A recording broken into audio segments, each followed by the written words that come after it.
recording.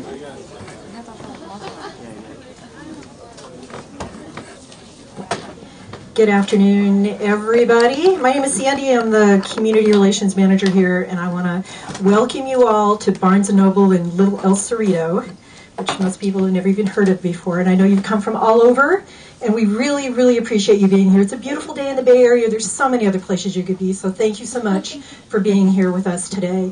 We are very, very honored to have this fabulous author who has all these fabulous fans who've come from all over. We even have somebody who's come all the way from Nevada. Who was the one that came from Nevada? You came from Nevada. You get a prize. It's another state. You get a prize. There you go. So I'm going to stop talking, and please, everybody, help me welcome Brandon Sanderson.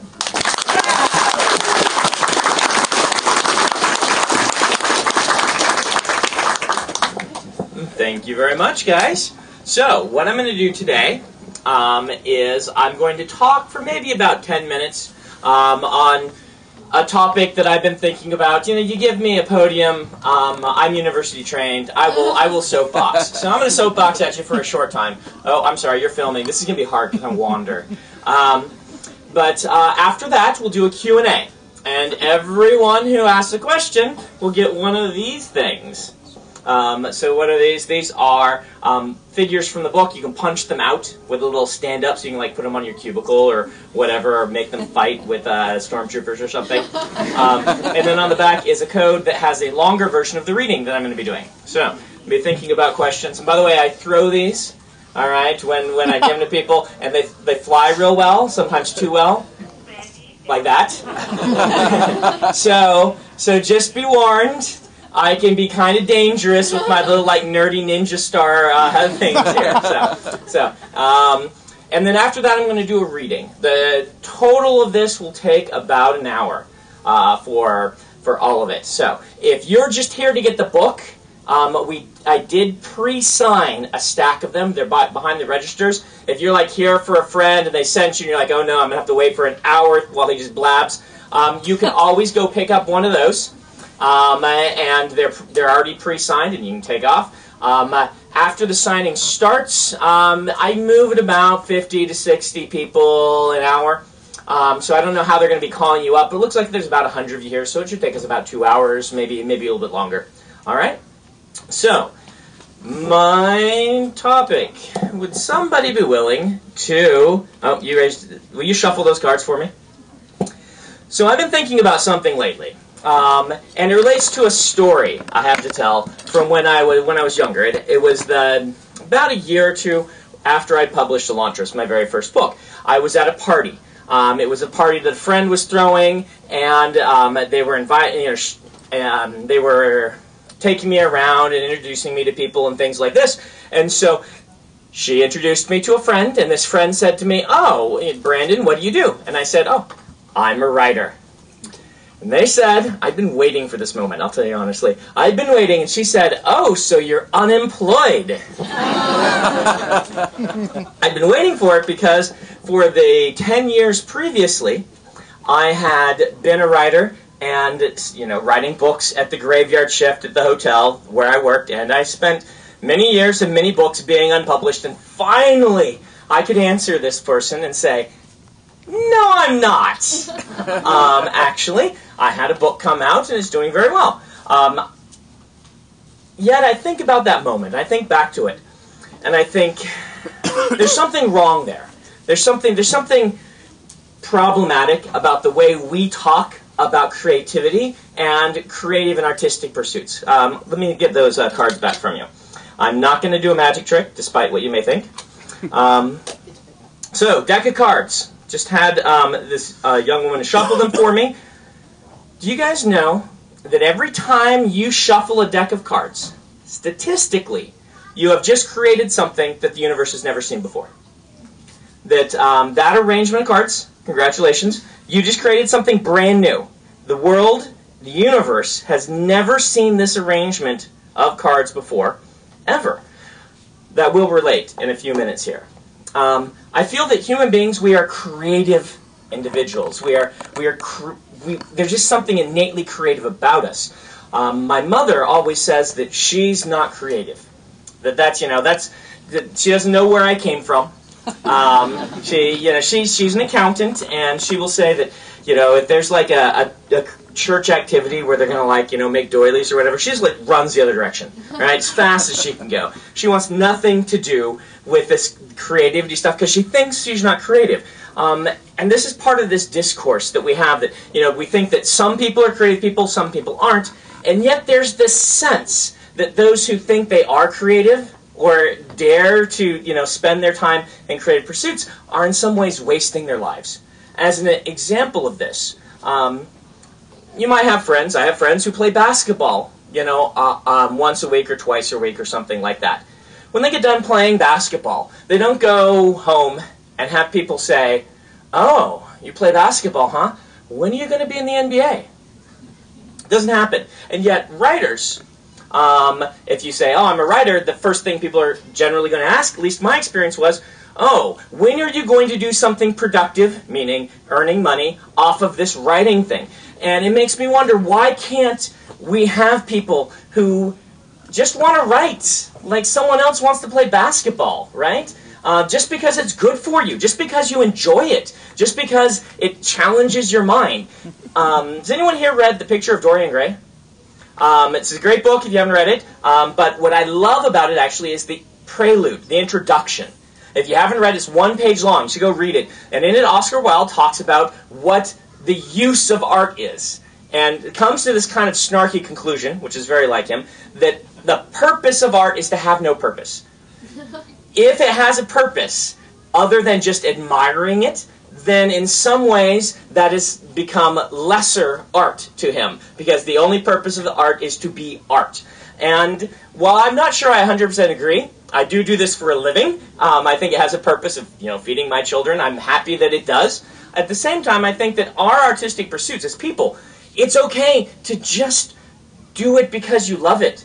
And I wish that we as a society would allow that a little bit more, if that makes sense. If we would talk, when people say, "I want to be a writer," or "I am a writer," or whatnot, that we would encourage that rather than asking, "When are you going to make money off of it?" If we would just think about it as something that people do for enjoyment, just like someone else might go play tennis for enjoyment. And I don't know, there's this sense to it. I also dislike the idea that there are creative people and non-creative people. I think that creativity is built into us. Creativity, if you actually look at the definition, what is creativity? Creativity is actually taking something and arranging it in a new way. That's really what it is. Creativity, where did unicorn come from? Look, there's a horse. Look, there's an animal with a horn. What if a horse had a horn? That is creativity. It's combining things in a different way, just like you did right here. Now, it's kind of, I'm being a little facetious. This is just a new sequence of numbers in some ways, but at the same time, that's the soul of creativity. Where do books come from? A lot of times where books come from, for me, is where I say, here's this thing that I've seen. How can I rearrange this in a new way, put my own stamp on it, and make it my story? I'll have a lot of people come through the line, and I'll ask them if they have any questions, and sometimes I'll ask a writing question. And so I'll say, "Oh, are you a writer?" And almost always they're like, "Not really," or no, not like you," or something like this. Where I'll say, no, you are a writer. All you have to do to be a writer is write.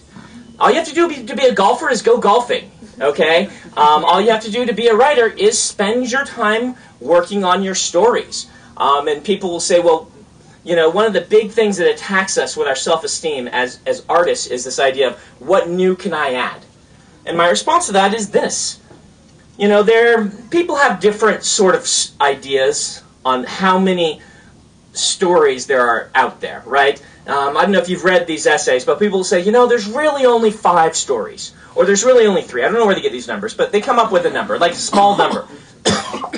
There's only a certain number of archetypes of stories out there, and I think that's true.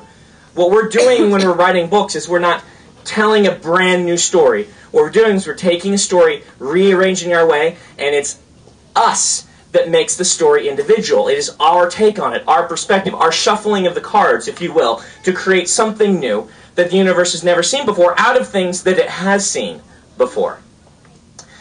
Everyone is creative. When I was in college, I had this great idea. I was going to create my own major. It was going to be the fantasy novelist major, right? Yeah, and I went and pitched this to the university. I'm like, you know, there are some schools out there that let you design your own major. I want to design one for myself, the fantasy novelist major.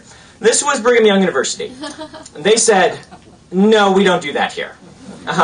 So I just started sneaking into classes.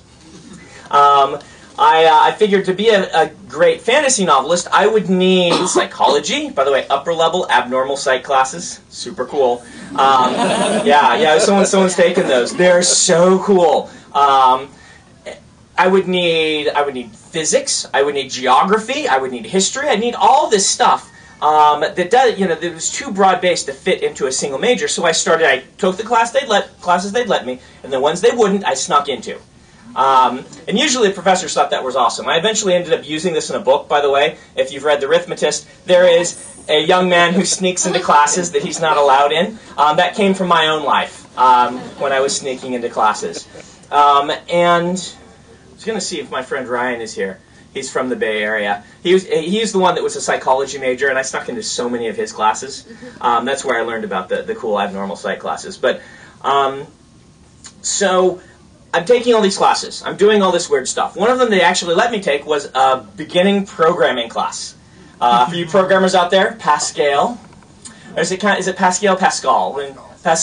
Pascal. I remember the textbook. It was an introduction to object-oriented programming.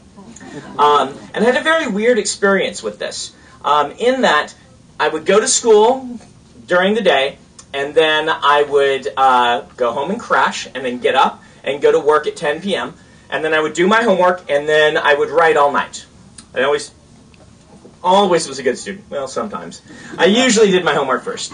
But I would do my programming homework, and then I would try to start writing, and I would find that it was much harder to start writing after doing my programming homework than almost any of the other homeworks. In fact, the programming was the number one, at the end of it, the number one thing that felt most similar to writing fantasy novels for me. The reason it was so tough for me to write after is I'd already been using those muscles. Now that's kind of weird if you think about it, because I was taking classes in all kinds of English topics, but the programming class was the one that was closest to writing fantasy novels, much closer than a class on, English literature, programming. And to this day, I haven't found anything more similar than coding to writing fantasy novels. Now, on one hand, that seems very natural. On the other hand, it seems very bizarre to me. My roommate in college, my freshman year roommate that eventually stayed with me, he was an engineer. And I distinctly remember, coming home one night, we both had been in school, and, I was getting ready for work or something, and I asked him, I'm like, so, how was your day? He's like, good, how was yours? I said, well, it was wonderful. In my class, we went dancing through flowers, and then talked about our feelings. That's kind of what you do in English majors. Yeah. Just spend a lot of time, and my homework is to go dance through those flowers over there, and see how they're different. What did you do today? And he's like, well, I took a test, and I got a 40%, and I'm like, 40%, that doesn't happen in the English major. Like, when you get the 90% instead of a 93, you're like, oh, I did terribly. And he's like, no, that's okay. I was the highest grade in the class. He confirmed this. He was at Powell's last night when I did my signing. He lives up there, works for Intel. He's like, he actually confirmed the story for everyone. So we have these opposite majors. On one hand, he's getting a 40% in cheering. On the other hand, I'm reading Jane Austen books and then spending all the time talking about my interpretation of them. And yet, he's doing something that is more similar to what I'm doing as a fantasy novelist than almost anything else I've been able to find, which is really interesting to me. It says to me that creativity is not necessarily what we point to always. We point to the arts and say that's a creative field. When I think that the sciences are creative fields, I think that what my mother does is creative. If you don't think it requires creativity to find the one penny in the stack of pages this high, which is what she does, then I think you aren't defining creativity the right way, because we all come up with our own processes. We all approach things differently. This is how we work. So what does this have to do with writing? Well, my books in specific, a lot of times people ask me, Brandon, how do you come up with this stuff? and they kind of point at my books. How do you come up with this stuff? Because there's a lot of stuff in there. And having been university trained, I do have a master's degree, very useful in keeping my parents from bothering me while I was trying to publish fantasy novels. I will go, well, here's how I came up with that. And I always have a response of how I came up with something. It always sounds very good. And I've been telling people this, and I came up with these essays about writing magic systems. I called them Sanderson's Laws because I'm really humble. And there's 3 of them now, and they go into depth about kind of my philosophy on what makes a magic system like the ones I like to write. They're Brandon Sanderson's laws in that they're laws that I follow, not that they're laws that everyone should follow, if that makes sense. And I feel like this whole time, to be perfectly honest, I've been being a little bit disingenuous. I've been lying to you a little bit. It's my job to lie, so that's okay. I've got a literary license. The officers never believe that when I tell them, but anyway. But I want to come clean. The truth is, when I'm developing a magic system, I'm not spending as much time thinking about all of these things as I imply. Granted, after the fact, I can analyze what I've done and say, oh, okay, I'm doing this. This is what's making this work. You know, focusing on the limitations of a magic makes for a stronger magic system. I'm doing this by instinct. Or, you know, making sure there's proper foreshadowing of how the magic works before you end up using it to solve major conflicts in the story. This is what I'm doing. But the truth is, when the story inception happens, it's none of those things. What happens is, I think of something really, really cool, and then I try to figure out how I can make it not sound stupid in a book. Right? And I've started calling this something. I've started calling it Sanderson's zeroth law, to come before the others. Asimov did it, so I can do it too, right? I think he had a zeroth law. Someone had one. Maybe it was Clark. But Sanderson's zeroth law simply states, always err on the side of what's awesome. How did I come up with shard blades and shard plate in the epic fantasy books? Well, I can talk about the world building and stuff, but the truth is, I thought, magical power armor, knights with magical power armor, that's so cool, how can I make that work? Right? Shard blades, the big swords. It's more along the lines of, I look at fantasy art and I'm like, they have these ridiculous, like, Zweihander-style swords. Those are ridiculous. Nobody used things like that except for, you know, crazed Germans and Scotsmen, and they weren't even that useful to them, right? I want to have something like this. Can I design a conflict in which those are the rational weapons that make the most sense to use? So I'm retrofitting it. Retrofit. I'm building it backward. I can't remember what that word is. Yeah, reverse engineering it. There you are. Yeah. I think that's a big difference between like what I do and a lot of science fiction writers. A lot of science fiction writers take something and extrapolate towards something awesome. Right? I'm taking something awesome and I'm building an entire framework to show off how awesome it is. So what is my point? My point is this: we are creative people. And I think that we should remember kind of this idea, that we are searching for things that are awesome. And maybe if we can spend a little bit more time in our lives erring on the side of what's awesome, it'll make everyone happier. It certainly has made me happier. So thank you guys for listening.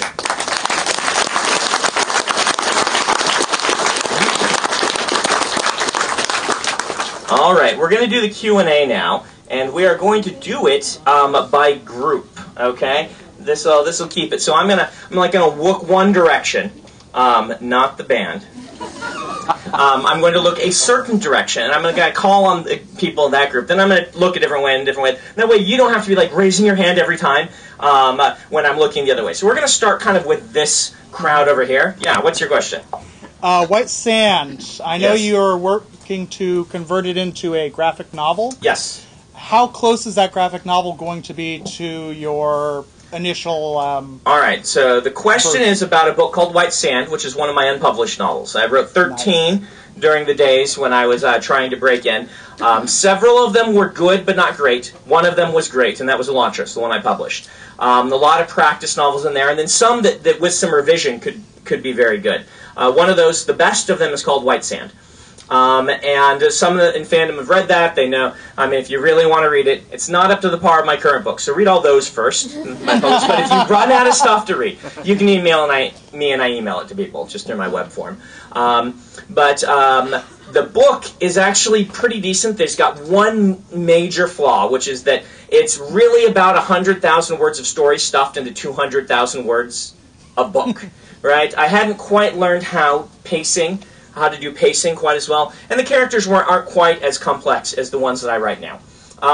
So we are doing a graphic novel adaptation of that, because I felt that we can trim and add a little depth to characters, and it'll be a great book. And it felt like that it would be a lot easier for me to do that, working through scripts in a graphic novel format, because you naturally just trim, than it would be to rewrite the entire book.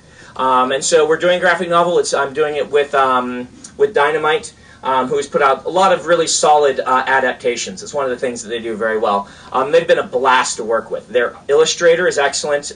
Their schedule, they've been very regular on their schedule. I've told them that I really would like to have the entire book done before we release anything, because I don't know if there's any Wheel of Time fans here, but the Wheel of Time comic book had issues with release times. So I'm a skeptic, because I know about that whole thing, and so we're going to try and get the whole book done. So it's going to be a little while before we actually release it, but theoretically once it's done we should have the whole thing, or at least a sizable chunk of it, finished already. So the big difference is going to be trimming that down. We'll also probably do a little bit more stuff with the Cosmere than I originally did in it. Okay, question in the back. Any plans on doing anything similar with Aether of Night? Any plans to do Aether of Night, which is the next best book, and really the only other one that I want people reading, because the rest kind of fall into the threshold of, yes, this is not as good as my current work, and it's bad. Aether of Night is two good books put together that don't intertwine very well. I'm more likely to take Aether of Night and take pieces of it, like I did with some other books, and make a new book out of it, than I am to do a graphic novel. All right, I'm going to throw this to you. You guys beware. Okay, woo! Oh, that almost got to you. Almost, but not quite. All right, yes, right here. Would it be reasonable to assume that Baxel's mistress is Shalish? That is a reasonable assumption that Baxel's mistress is Shalash, or just Ash, as she is normally known. That's a reasonable assumption. Whether I can confirm that it's true or not, but that should be one of the top candidates for who that is. Okay. Yeah, go ahead. Are you thinking of making a card game? I kind of searched your... Am I thinking of making a card game? Yeah, I know you're Crafty Games, who has the rights to the Mistborn stuff, they want to do a card game. I like what they've done with the RPG. If you play pen and paper RPGs, we do have one. It's pretty decent. And so but first I think they're going to do a board game, and then that. So I have no plans to do one other than these stand-up cards, the ones that are in the Cosmere, may eventually have some sort of weird game that goes with them that I've come up with, but I can't promise when that'll actually happen. These ones don't have stats on them because they're not in the Cosmere, but they're still cool. All right, go for it. Are there cats anywhere in the Cosmere? Yes, there are cats. There are cats in the Cosmere. What's that? Well, there are lions in Mistborn and have been mentioned numerous times, so you can assume extrapolation that there are also cats in the world somewhere. Scadrial, the Mistborn world, I'm going to throw this to you. Okay, ooh, yeah, is my Earth analog. When I was designing it, I'm like, I'm going to design this one in such a way that I can, because I knew I was going to be doing 1900s fiction and 1980s fiction. I wanted to have it have some sort of parallel societal evolution, and so I put in a lot of parallel cultural things and things like that. So you can make an assumption that unless I say otherwise, on Scadrial they have basic Earth ecology, particularly now after events that I can't talk about because they're spoilers. Okay, go for it.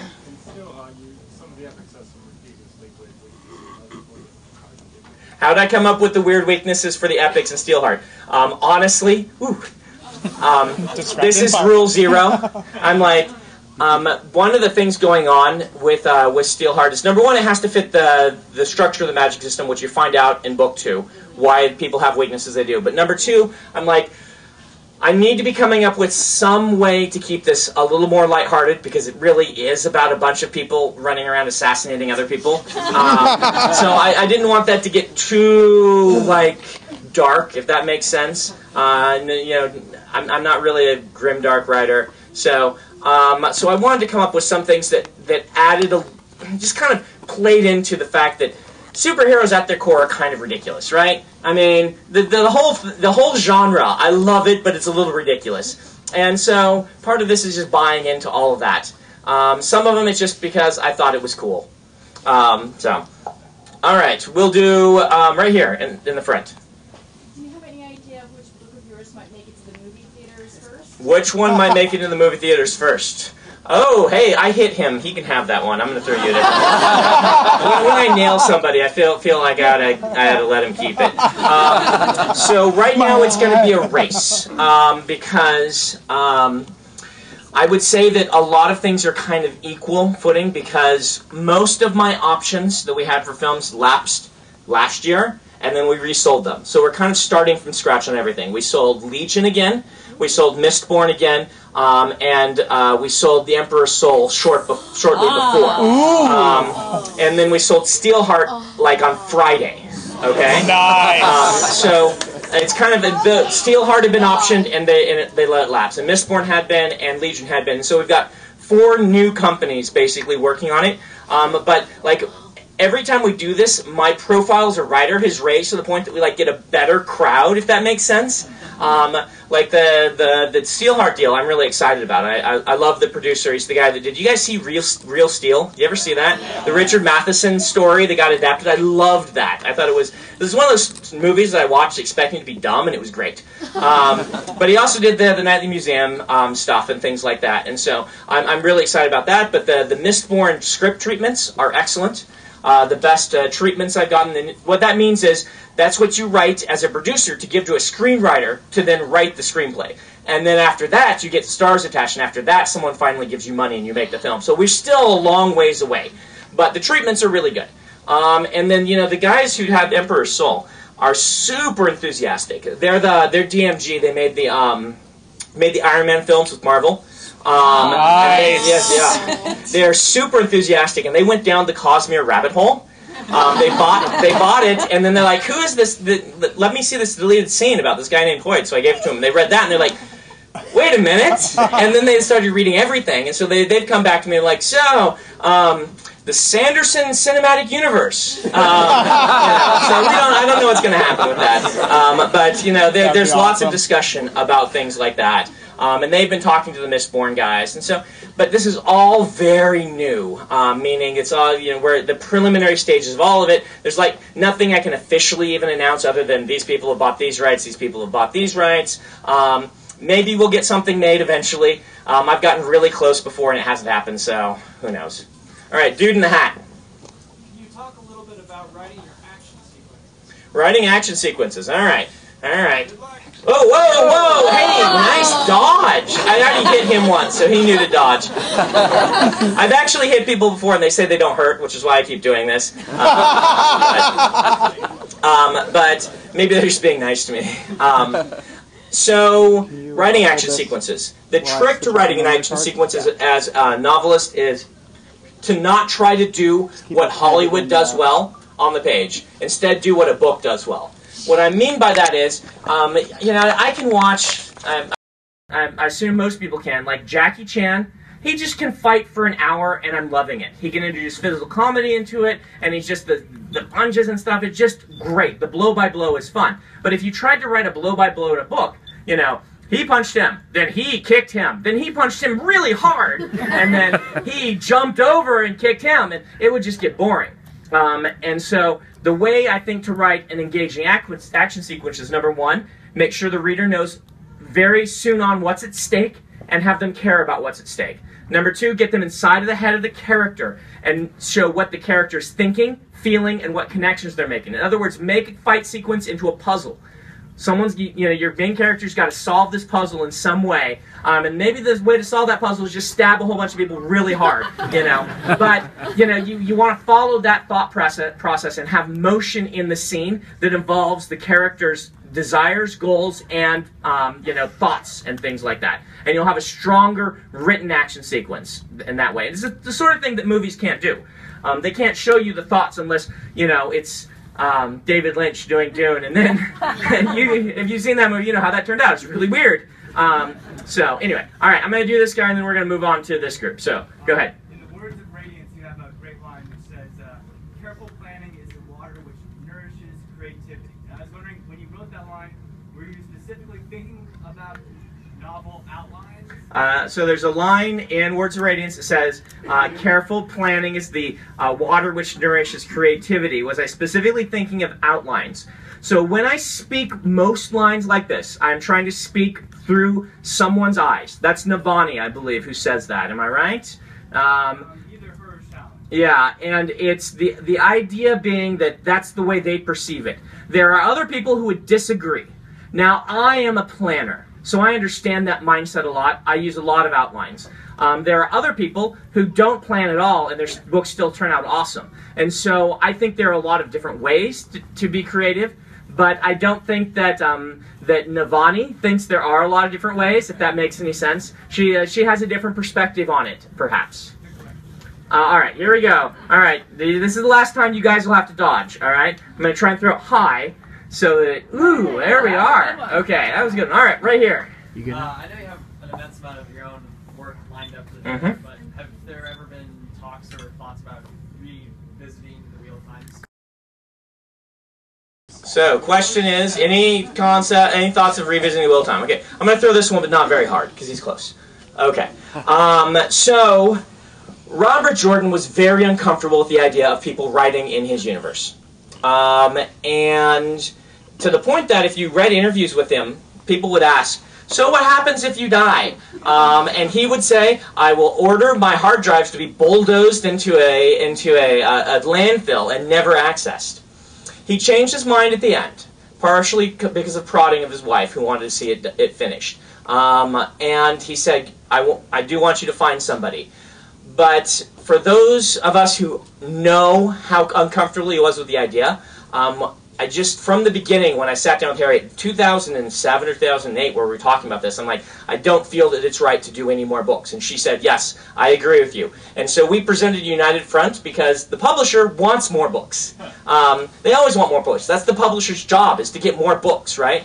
And both of us together said this just should not happen because of Robert Jordan's wishes. And beyond that, he didn't leave any notes, right, for other things. I mean, Robert Jordan was one of these discovery writers who didn't outline a lot. What he did is he had touchstone moments through the series he knew he was going to get to, and he would write towards those. And so, like, when I was given the outline for the ending, the outline, what it was the scenes he'd already written, and then Q&As with his assistants where they asked him, what's going to happen to this person? And then a few of those touchstones written as a paragraph. This is what's going to happen to this character. This is what's going to happen to this character. There was no, like, A, B, C, no outline or anything like that. And it was very free-form.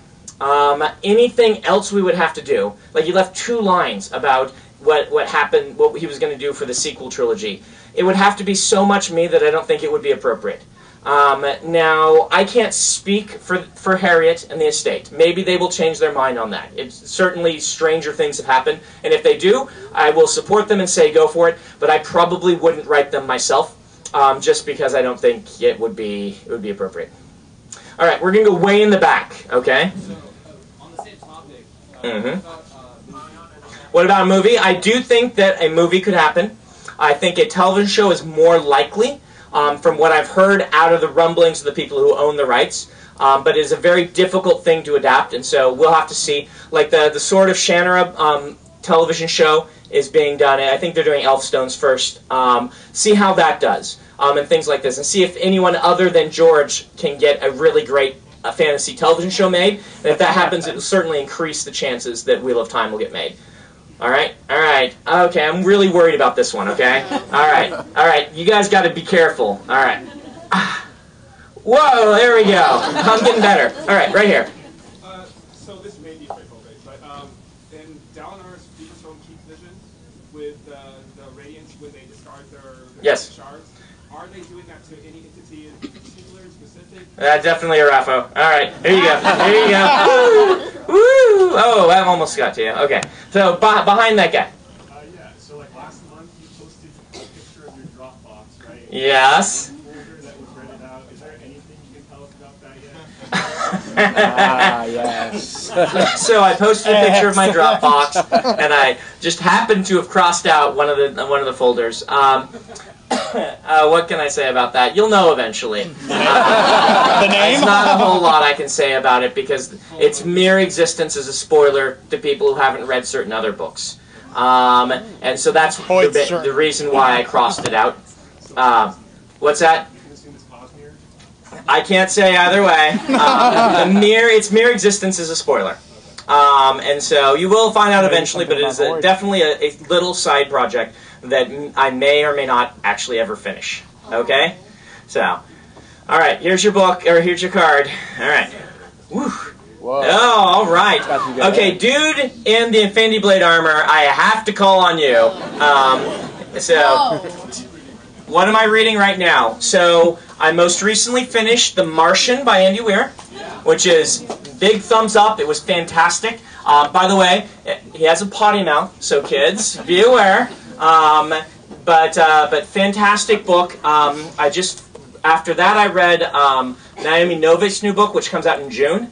I get them early, haha. It's called Uprooted, and I liked that one a lot too.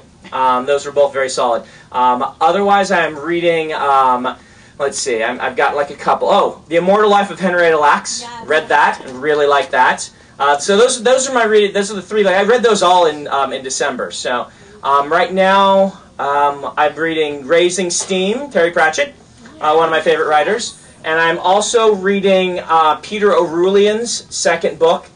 He's a fantasy novelist who would really like me to give him a cover quote, and so I'm reading his book to see if I can give it a cover quote or not. And he's a Tor author who writes epic fantasy. So, all right. And do you have Zest Shard? Is that Zest Shardblade? Or is it just one you made? Okay. All right. So, Infinity Blade, dude, you get one, and you'll get another one when you come up for being in costume. Okay. All right. Here we go. Watch out, guys. Oh wow. Okay. Somebody over there keep that one. That one did not want to go to him. So, okay. Sometimes, like, these things punch out, and it gives them, like, a weird trajectory. Oh, okay. Okay, let's just hand that over to him. All right, behind him. So, if your character Boyd were a planeswalker, what color would he be? If Boyd were a planeswalker, what color would he be? Yes. Boy, what would Hoyd be? Colorless. I might do him like the Reaper King, like 2/ on all 5. That's what I would do him as. All right, all right. I'm gonna not throw this one as hard. I'm gonna do it aside, and someone's gonna have to pass it back to you because I'm worried. Yeah, those don't fly very well if I don't do it that way. So just pass that back, and hopefully it'll get to you. All right, right here. I was wondering if you had an inspiration for Cody. For Cody. Yes, I did, actually. I was at a convention in the South, and I had a guy use the word y'all for me. And I'm like, y'all for one person? He's like, yeah, that's how you use it. I'm like, really? And he just tried to convince me that this was true. So I went to Wikipedia, and they say there are some like delusional people who use it that way. They acknowledged it. And so I'm like, I'm totally building a character around the idea of this person who, I couldn't tell the whole time if he was pulling my leg because I was not, from the South, or if indeed, that was like his little regional dialect, that y'all was one person and all y'all was two, which is what he tried to convince me, right? It is true. You say it's true? See, it was Kentucky though. I've gotten more emails about that from Southerners who say, you've committed the great sin for a non-Southerner by using it this way, and that is an abomination, it's not true. And I'm like, wow, I must have done something right, because they hate that. Like, I'm getting it from like the people from Atlanta and things like that. They're like, this is not correct. Charleston, where they're like all kind of the hoity-toity Southerners. Yeah. So anyway, yeah, that's where Cody came from. What was that idea? All right, right here. I want to know about Alloy of Law. Yes. If there was an actor who was going to play Wayne, Who would I cast to play Wayne in Alloy of Law? I have no idea. I don't cast characters. I pay a lot of attention to directors, but I feel like the best actors are the ones that always surprise you. Like, if I would have known, you would have told me Matthew McConaughey was doing what he did these last couple of years, you would have said that 10 years ago, I would have laughed at you, right? Because the best actors can do so many different things, so I don't know. I have no idea who I'd cast. The only actors I've ever really cast in my books, if you guys have read my shorts called Legion, about a guy who has, who's kind of schizophrenic, but not really, but he sees hallucinations, but they help him solve crimes. I cast all the hallucinations as actors. So if you pay close attention, you can tell who each of these hallucinations are, because a lot of them are famous actors. Except for Kalyani, who's a friend of mine. I put her in. So, all right, right here. So you have the Mistborn RPG, tabletop RPG. Yes. Are there any plans to make RP tabletops for any of your other books? Are there plans to make tabletop RPGs for my other books? Eventually we will do them, but it's not going to be anytime soon. I think the Crafty has to like support one thing at a time. So, all right. I'm going to let you go because you shuffled cards for me and created something new the universe has never seen. Right, so it's one thing to write a book. Mm-hmm. How do you pitch a book then? Because especially with something that's as creative as this. So what was the hardest pitch? Pitches are hard. How do you pitch books is what she's asking. So hard. You know what taught me to pitch books? Was trying to, standing in bookstores. Like my early days, I would ask them, like I would do a signing at a Barnes & Noble, and no one would come, of course, because no one ever heard of me. So it was really me standing behind a cart by the door, trying to shill my book to everyone who walked through the doors, right? Very used car salesman. So, do you like fantasy novels? Do you know anyone who likes fantasy novels? Have you heard of The Hobbit? And so, what I had to do is I had to come up with a 2-sentence way to tell people what my book was. And so if you have a book, I would practice on just people, your acquaintances, to say, can I tell you about my book just so I can practice? And see if you can get it down to 2 or 3 sentences. And once you start doing that, you'll get a feel for what things you can talk about in your book that make people say, oh, that's cool, and what make their eyes glaze over. Usually stay away from a lot of names and background stuff and point toward one great concept in your book, whether it's a character concept or what. Like when I pitched Mistborn, I'm like, what if the hero who had been prophesied to save the world failed? Like, what if Frodo had gotten to the end of Lord of the Rings and, Sauron said, thanks for bringing my ring back, I've been looking for that, and killed him to go over the world. What if? And that was the way I started that one. And was that how you pitched it to your publisher? When I pitched to publishers, I was not nearly as good at it as I am now, and I just relied on my writing sample to get me through. My pitches were terrible, so don't, it's very hard to learn, but the only way to do it is to practice with people, and I think that's good. That's going to take you further than anything. All right? Okay, we're going to go right here. Go ahead. Yes, you right there. Me? Yes. Oh, excellent.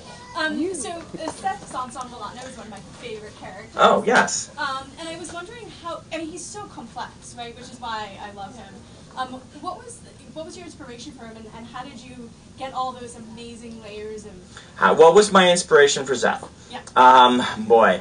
Talking about inspiration for characters is one of the hardest things that I do, because while I plan my settings a lot, and I plan my outlines a lot, I do not plan my characters in the same way. I actually discovery write my characters. And this is something I do very intentionally, because I feel like if I plan the character too much, I plan the life out of them, basically.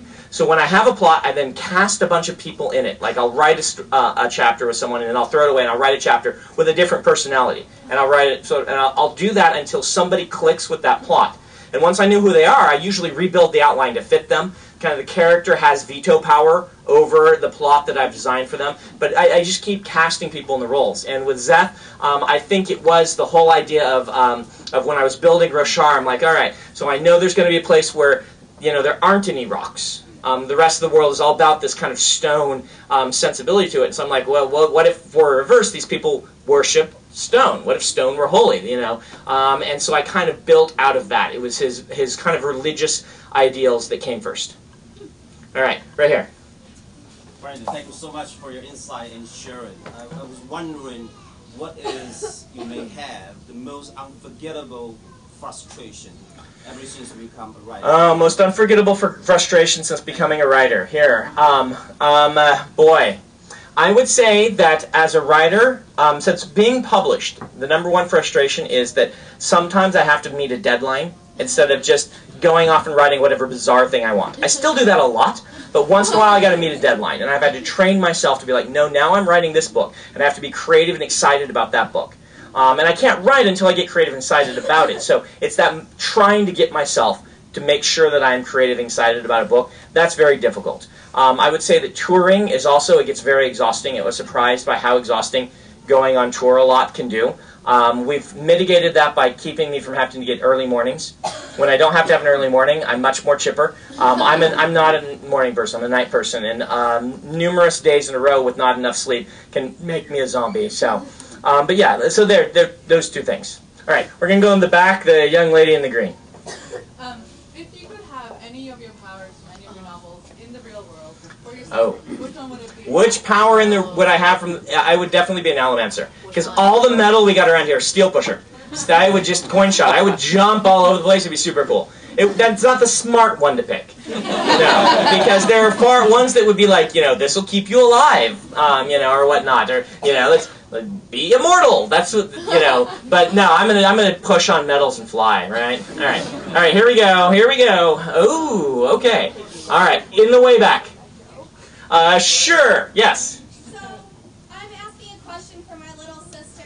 Okay. Since Disneyland is taking over the world, Disneyland is obviously librarians. So Right. Is Alcatraz ever going to visit Disneyland? Oh, that's a good question. He should, because Disneyland is totally librarians. They totally run that. I will consider that. Good question. Alcatraz 5 is written.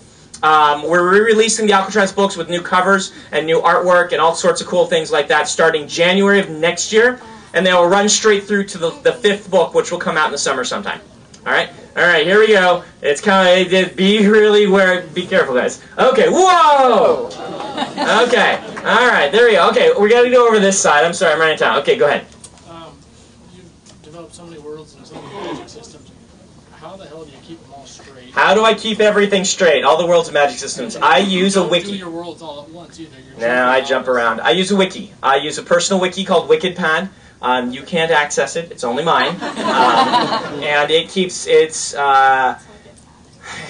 like 400,000 words at last count, which is about the length of Way of Kings. And yeah, and I have now a continuity editor who goes in after I write a book, right? And they put everything in.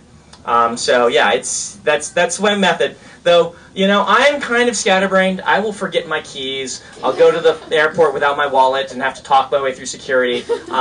But I don't forget stories. So they stick up there. So all right, right here. Oh, Mistborn, yes. Can you tell us the intent of Bavadin's shard? The intent of Bavadin's shard? No. But good question. All right, I got one raffle card left. Oh, I've got two. I owe that other guy a raffle card. So here's a raffle card for you. And your raffle card. Who else got one? You earned one. Okay. You can have. Have you got one of these before? Pass it back. No. Okay. This will not fly, so we'll just pass it back. All right. Right here. Thank you. Have you given any thought to optioning Stormlight Archive as a miniseries? Have I thought of optioning Stormlight as a miniseries? Yes, I have, but I think it's premature to do anything with Stormlight right now. I think we should let a few more books come out. Okay. Right here. With the weaknesses that you reveal in Firefight. Yes. Okay. Try not to ask a it's spoilery. Yep. It's not spoilery. But is that? Did you think of that when you were writing Firefight, or do those apply in Steelheart? They should apply in Steelheart. The things that I thought of in Firefight should apply in Steelheart. The weaknesses. So, all right. Yes, you guys.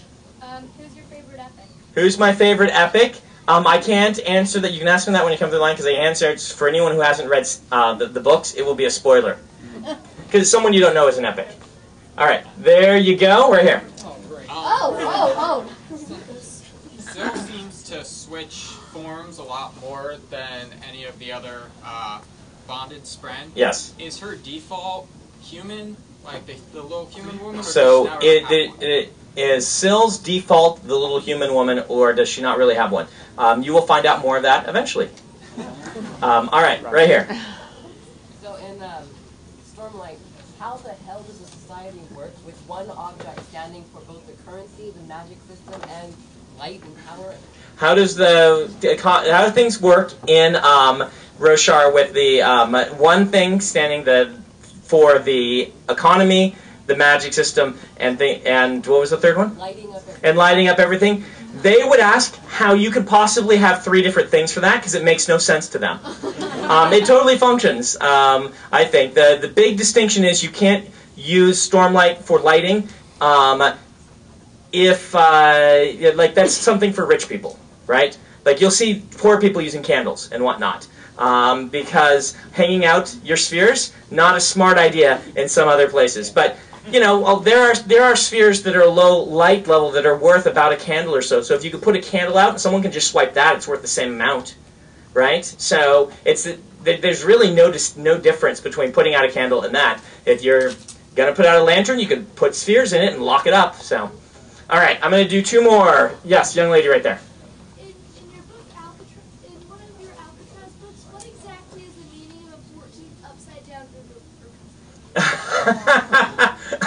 What is the? This is one of the weird the weird sorting systems that is used by the librarians, and it's a weird word. What does it mean? I have no idea. I just made it up. Sorry. No, that's not the right answer. The right answer is Alcatraz wrote those books, and I've never been to the Free Kingdoms or met the real librarian, so I have no idea what he's talking about. I'm just the name they put on the cover so librarians don't find him. All right, here you go. All right, woo. Okay, young lady right there. What advice would you give to people who want to be authors? What advice would I give to people who want to be authors? This is a great place to end. And if you really want one of these, and I didn't give one to you, and you have a sob story or some reason that I should, you can ask for one when you come up through. You want to be a writer. So, I have these little cards to say, so you want to be a writer. I'm going to pass one back to you. So, the number one thing I would say that as a writer you want to know is your duty, your job, is to practice in such a way that you can become a person who can write great books. Your job is not to write a great book. Your job is to practice so that you become people who write great books. So treat becoming a writer like you treat becoming a pianist, or becoming a doctor, or anything else that is a goal you want to achieve. Say, I'm going to take years to do this. I'm going to practice consistently. And I am going to not stress right now if I'm not achieving what I want to do. You don't start off doing braid surgery. You don't start off playing Rachmaninoff. You start off practicing. And just do that. If you are willing to do that, you will improve, and you'll be surprised at how fast you grow. If instead you're like, I need to write the perfect paragraph or the perfect chapter before I can move on, and you stare at that and beat your head against it, you will never improve. There's a story told by someone. You can Google this online. Just look for the pottery. I'm trying to remember what it's called. All right, I can't tell you how to Google it, but maybe your Google flu is better than mine when I tell you the story. So there's a person who teaches pottery, and he shared in his book, and I've read the book and seen in things like this, a story about how he one year split his class in half, and had one half, the new beginners in pottery. Their job was each week their grade was going to be based on how good a pot they made. They've got to make the best pot they can every week. Turn it in. He would give them a grade for that week, and that's how good you were. The second group, he said, you're going to get your grade based on the weight of all the pots you create this week. Meaning, we're just going to weigh them, and if you hit this certain amount, you are going to get an A. If you hit this certain amount, you're going to get a B. He did this for the entire semester, teaching exactly the same way, and at the end, he said, all right, now make the best pot you can to both groups. And the best pots all came from the group who did their grade by weight. The best pots, all of them, came from that group. Not the people who tried to make a perfect pot every week, but the people who tried to make the most pots every week. And that works in creative endeavors quite a bit. That practice, it trumps perfection on the small scale when you're starting. All right, I'm going to do a few announcements, and then we'll do the reading, okay? So, announcement number 1. If you came in late, we do have pre-signed books at the register that you can just buy and go if you don't want to wait for the rest of this. Pictures. Can I recruit you? Sure. All right. Unless somebody else wants to do it, I'm going to recruit. Will you stand up and wave at everybody? I see you wearing your memory keeper shirt, so I can recruit you. So, pictures. Here's what we're going to do. This fine man is going to be our picture taker. If you want a picture with me, What's going to happen is you're going to give your camera to him when you come up. You're going to have it all ready, okay? And make sure that it's not on video, because I've stared at a lot of cameras that have been on video. So make sure it's not on video. Give it to him first. Come and get where you want to be for the picture, all right? I will start signing your books. Then he will count to 3, all right? You've seen this done before. To sign. He'll count very loud. We all look at him and smile. On 3, okay? And then I go back to signing your books, and then we chat or whatever you want to do. I'm perfectly happy to spend time with you. I don't want to, like, shove you through the line fast, but I don't want to spend time staring at your camera either. So, if we want to do pictures, that's how we want it to be done. Focus on that. All right, so, yes? Can we make one more announcement? I've got others. Okay. Can someone hand me their book? All right, so, those of you who have hardcovers, I would like you to open it up, if it isn't already, to the full title, the one that says my name on it, right? The full title, and then put the flap over so that it opens up to that page, right? Now you have a Post-it note. The Post-it note should be the name you want in your book. You can have up to 3 personalizations first time through the line. Then I will sign with just a signature as many other of my books you want me to sign, okay? So you put on the top the ones you want personalized. If you want them all 3 to the same person, just put a ×3 on the Post-it. If you want them all to different people, get 3 different Post-its and put them in the books. Does that make sense? Paperbacks, you don't have to worry about flapping. That's just the hardcovers. So what this is going to do is it means that I don't have to ask you how to spell your name and things like that. It'll just already be there, and I won't have to ask you which books you want it in. So put the ones to be personalized on the top with the Post-it, like just on the front or inside on the flap, so when I open it up, I'll see it. Either of those places are fine. Then I will sign the book to you as you want it to be signed. That makes sense to everybody? Great. All right, you have an announcement before we do the reading. Okay, thank you. There are so many people here. It is just unbelievable. You guys are such great Brandon Sanderson fans for coming out. But because there are so many people, there's like not enough room here to line you all up. So what we're going to do is, when you're done, we're just going to move you. I already have a table already set up on the other side of the store over there. And then we're all going to quietly walk over there. And I've already got tape on the floor. And you just line up on the tape.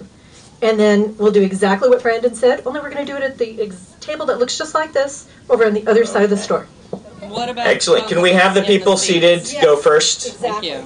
You were here first, and if you had, yeah. So with the seated people can get in your own line and go first. You've been, is Chris Rush here? Did he come? Oh, hey, there you are. You are seated. Okay, I was going to say you should come up first as well. So I wanted to meet you. So awesome. Okay. So if you guys know Magic the Gathering, he painted the Black Lotus. So if you brought your Black Lotus, among other things, you can get him to sign your Black Lotus as he signed mine.